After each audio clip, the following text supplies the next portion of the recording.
Guys, busy ang mga people para sa aming upcoming na summer escapade sa Yang Kangundo ngayong July 20 to 21.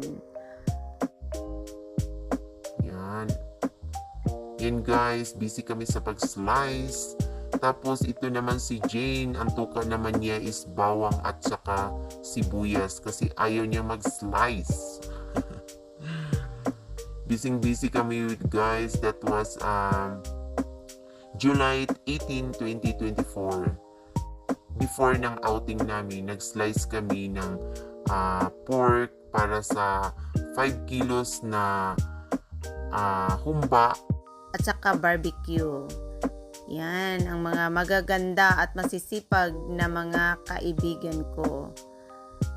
Yan. The most awaited day guys, ang aga nila, 5:30, nandun na sila sa tindahan. Ako wala pa. Sila lang yung nagbukas. At yan, going to Kangundo na kami. Happy day na. Kakalimutan muna namin yung mga kabisihan namin at saka yung mga stress namin. Iwan muna namin sa Sawan at pupunta kami sa Kangundo. Yan. Ang capacity ng bus namin guys is actually that is 45 persons. Pero kami is 26 lang. Kaya kulang kami ng tao. Pero okay lang kasi mas yan guys, ang aming pension, ang pangalan niya is Tomato Pension. Ang luwag niyan guys, meron siyang 4 na rooms, tapos maluwag yung sala niya. Dahil excited kami sa dagat, ayan, gora-gora na sa dagat guys. Medyo may kalayuan siya pero carry lang naman lakarin. Kasi hindi din kami kumuha sa medyo malapit sa dagat gawa ng may mga bata. Kaya yan guys, gora-gora na, happy na, swimming. Pero guys, napakalamig ng dagat nila sobra. Parang nilagyan ng sangkatutak na ice. Kaya tulad ko, nandyan lang sa gilid, tapos tampisaw lang konti kasi hindi din ako marunong lumangoy.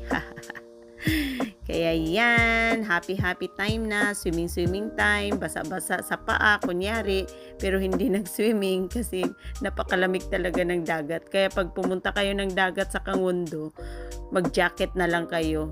Kasi grabe talaga, hindi tulad sa dagat natin na medyo maaligamgam. Dito napakalamig. Kaya yan, daming picture namin guys kasi nga masaya day. Ayan, pak na pak yun guys. Si Cindy, si Masil, si Hazel, si Rose, tapos nandyan si Lali, si John, si Connie, Herson, Grace, Myra, yung pamangkin niya, Bing, Janet, Jane, si Leah, si Gion, si Bon, si Neil, at saka si Neri. At saka syempre ako at saka anak ko guys. Tsaka syempre, hindi mawawala ang TikTok guys kasi mahilig tayo sa TikTok kaya go na!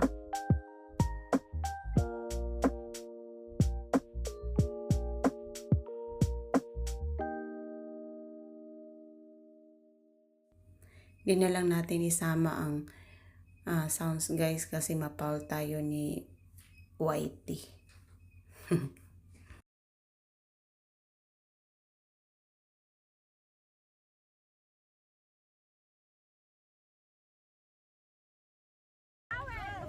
Tsaka syempre guys, hindi talaga mawawala dyan ang games para pag uwi natin sa atin, kinabukasan, yan, sasakit ang mga katawan natin at mga paa sa kakatakbo sa buhangin.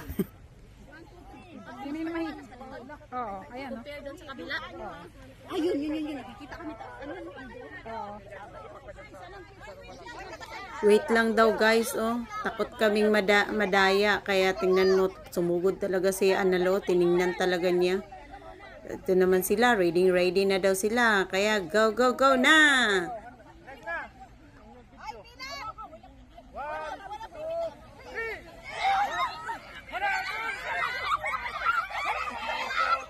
Nagkabitawan pala yung sa kabila. Kaya yan, nanalo kami.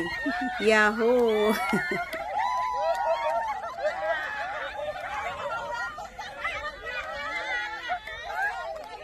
Ang saya ng team ko guys, oh, parang may premyo, mga bully, oh.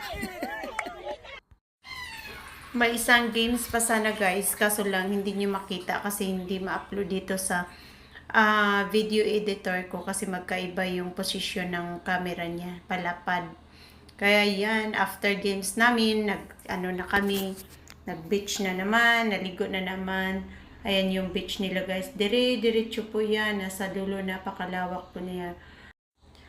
Kung may ka, latagan at saka yung parang umbrella or upuan, pwede kang hindi na mag-rent dito sa nila yung parang payong.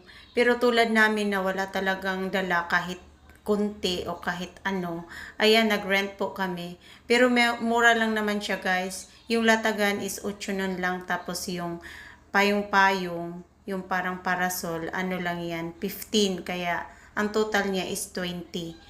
May ka na, latagan ka na, at saka meron ka ng payong-payong na pwede kang magpasilong. Ayan, tulad niyan. Yan, isang set na yan, 20. Pero pag dito ka lang sa dagat, walang bayad yan.